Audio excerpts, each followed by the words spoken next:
നമ്മുടെ ചായക്കപ്പലിൻ്റെ വരവോടുകൂടി ഇപ്പോൾ എല്ലായിടത്തും ട്രെൻഡായിരിക്കുന്ന ഡയറ്റാണല്ലേ ബൺ മസ്ക. അതിൻ്റെ വീഡിയോസൊക്കെ കണ്ടപ്പോൾ ഞാൻ വിചാരിച്ചു വീട്ടിലൊന്ന് ട്രൈ ചെയ്ത് നോക്കാമെന്ന്. അങ്ങനെ ഞാനിതിന് വേണ്ടിയിട്ട് മിൽക്കി മിസ്റ്റിൻ്റെ ബട്ടർ എടുത്തു. ശരിക്കും പറഞ്ഞാൽ റൂം ടെമ്പറേച്ചറിലുള്ള ബട്ടറാണ് വേണ്ടത്. എൻ്റെ ബട്ടർ അധികം മെൽറ്റായിട്ടുണ്ടായിരുന്നില്ല, അതുകൊണ്ട് കുറച്ച് കുത്തി ഉടയ്ക്കേണ്ടി വന്നു. അങ്ങനെ ബട്ടർ ഇട്ടു, അതിലേക്ക് കുറച്ച് കണ്ടൻസ്ഡ് മിൽക്ക് ഒഴിച്ചു മിക്സാക്കി.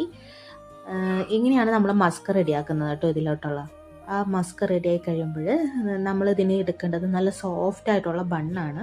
പക്ഷെ എൻ്റെ ബണ്ണ് അധികം സോഫ്റ്റ് ആയിട്ടുണ്ടായിരുന്നില്ല, അതുകൊണ്ട് ഞാനൊന്ന് പാനിൽ വെച്ച് കുറച്ച് ബട്ടർ ഇട്ട് അത് ചൂടാക്കിയതിന് ശേഷം അതിലോട്ടാണ് ഈ മസ്ക് അപ്ലൈ ചെയ്ത് കൊടുത്തത്. അപ്പോൾ ഇത് ഇറാനി ചായയാണ് ഇതിൻ്റെ കോമ്പിനേഷൻ. പക്ഷെ എനിക്ക് ഇറാനി ചായയോട് വലിയ താല്പര്യമില്ലാത്തതുകൊണ്ട് ഞാൻ സാധാരണ ചായയിലാണ് ഡിപ്പ് ചെയ്ത് കഴിച്ചത്. ഇത് ചായയിലൊക്കെ ഡിപ്പ് ചെയ്ത് കഴിക്കുമ്പോൾ ആ മസ്കൊക്കെ ഒന്ന് മെൽറ്റായി നല്ലൊരു ടേസ്റ്റാണ്. നമുക്ക് വൺ ടൈം ഒക്കെ ട്രൈ ചെയ്യാം.